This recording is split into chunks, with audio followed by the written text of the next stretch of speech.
और आपको ये बताने का कि कैसे मरुधरा में अपने से 4 गुना बड़ी मुगल सेना को नागा सूरवीरों ने हरा दिया था।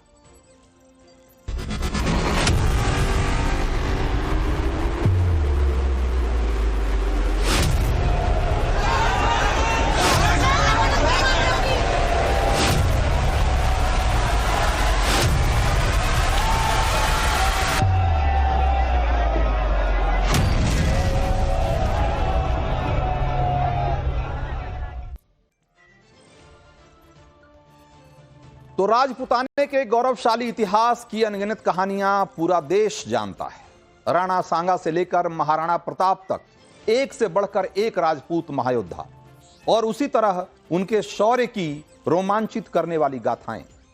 इन गाथाओं में नागा साधुओं का भी वो अनजाना इतिहास शामिल है जिसकी जानकारी देश को नहीं के बराबर।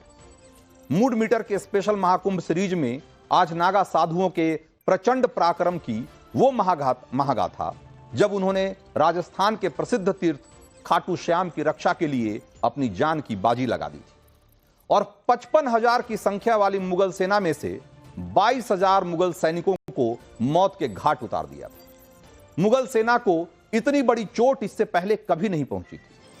तब मुगल बादशाह रहा शाह आलम द्वितीय इस हार से बुरी तरह बौखला गया था। खाटू श्याम की उस लड़ाई में नागा योद्धाओं ने जो वीरता दिखाई, बलिदान दिया और राजस्थान के राजपुतानों को एक बार फिर मुगलों की गिरफ्त में जाने से एक तरीके से बचा लिया, पूरा राजपुताना आज भी उसके लिए नागा साधुओं का एहसान मानता है। खाटू श्याम में हुई वो लड़ाई सन 1769 की है। इससे पहले और बाद में कई लड़ाइयां हमारे इतिहास के सिलेबस में आज भी पढ़ाई जाती है जिसमें मुगलों का महिमा मंडन किया जाता है, लेकिन खाटू श्याम की लड़ाई को इतिहास में जानबूझकर जगह नहीं दी गई। क्यों? क्योंकि भारतवासियों को अपने राष्ट्र के उस गौरवशाली इतिहास से अनभिज्ञ रखा जा सके जिसमें अपनी संस्कृति को बचाने का संघर्ष दिखाई देता है, अपने धर्म पर होने वाले हमले का प्रतिरोध दिखाई देता है, जिसमें सनातन की रक्षा के लिए दिए गए अनगिनत बलिदान और उसकी अनगिनत गाथाएं दर्ज है।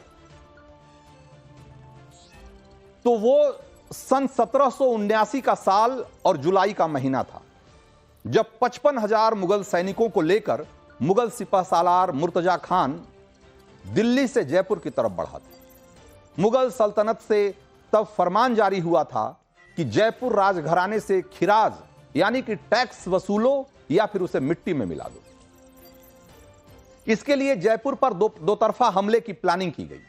आगरे से मुगल सिपहसालार अली महबूब को सेना लेकर जयपुर की तरफ बढ़ने के लिए कहा गया, जो तब काशी में तैनात था, और इधर दिल्ली में मुगल सिपहसालार मुर्तजा खान बड़ोच अपनी सेना को लेकर आगे बढ़ा।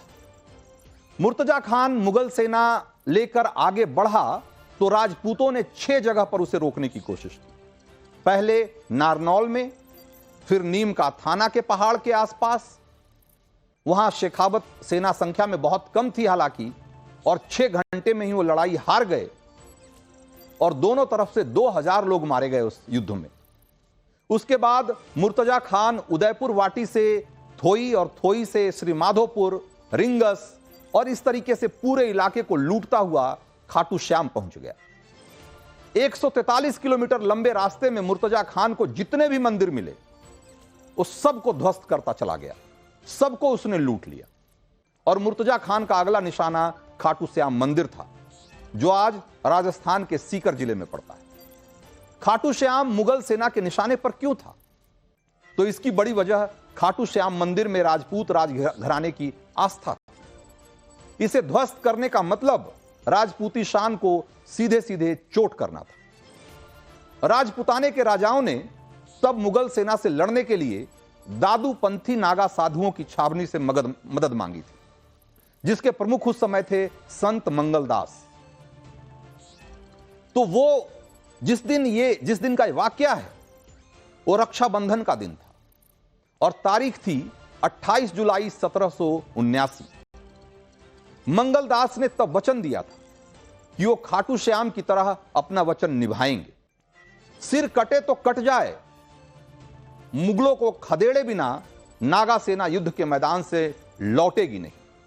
और हुआ भी ऐसा ही। खाटू श्याम के मंदिर के लूटने के लिए मुर्तजा खान बड़ोच आगे बढ़ा तो 55,000 की मुगल सेना पर 2,000 नागा योद्धा मौत की तरह टूट पड़े। पीछे पीछे राजपूत राजाओं की पूरी सेना भी थी। खाटू श्याम से 2 किलोमीटर दूर नागा साधुओं ने मोर्चा ले रखा था और उन्होंने मुगल सेना को वहां से 1 इंच आगे नहीं बढ़ने दिया। खाटू श्याम की उस लड़ाई में एक दिन में मुगलों की सेना आधी रह गई। 22,000 मुगल सैनिक उस लड़ाई में मारे गए।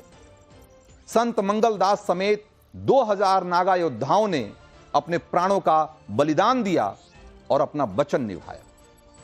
कहते हैं कि घोड़े पर सवार संत मंगलदास सर कटने के बाद भी मुगल सैनिकों की गर्दन उतारते रहे। यह नजारा देखकर बची खुची मुगल सेना जान बचाकर खाटू श्याम से भाग खड़ी हुई, क्योंकि संत मंगलदास की इस वीरता को मुगल सैनिक नागा साधुओं की शक्ति के साथ साथ उन्हें हासिल सिद्धियों से भी जोड़कर देख रहे थे और उन्हें लग रहा था कि यह कोई दैवीय शक्ति है कि सर कट जाने के बाद भी कोई योद्धा इस तरीके से युद्ध कर सकता है। दादू पंथ के नागा साधुओं की 7 छावनियों ने खाटू श्याम का युद्ध लड़ा था। उसमें उदयपुर, निवाई, लालसोट, चान्नसेन, महावीर जी, सवाई माधोपुर और मोरडा के नागा साधु शामिल थे।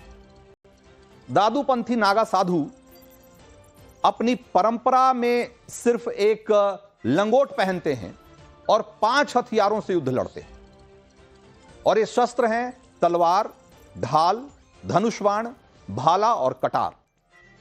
12 सालों की ट्रेनिंग में दादूपंथी नागा साधु इन हथियारों को चलाने में इतने सिद्धस्त बन जाते हैं कि राजपूत राजा उनकी छावनी को बाकायदा सेना का दर्जा देते रहे थे। उन्हें रिजर्व सैनिक की तरह रसद और दूसरी सुविधाएं मुहैया कराते रहे।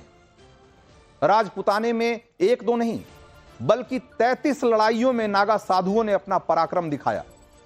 इसमें जोधपुर, खंडेला, फतेहपुर, करौली, ग्वालियर, मांडवा और नवलगढ़ की लड़ाई मशहूर है। खाटू श्याम की लड़ाई के बाद से जयपुर के घाट दरवाजे की सुरक्षा का भार भी नागा साधुओं की सेना के जिम्मे दे दिया गया था और मंगलदास की छावनी के प्रमुख को जयपुर राजघराने का राजकीय महंत घोषित किया गया। खाटू श्याम की उस लड़ाई को 245 साल गुजर चुके हैं।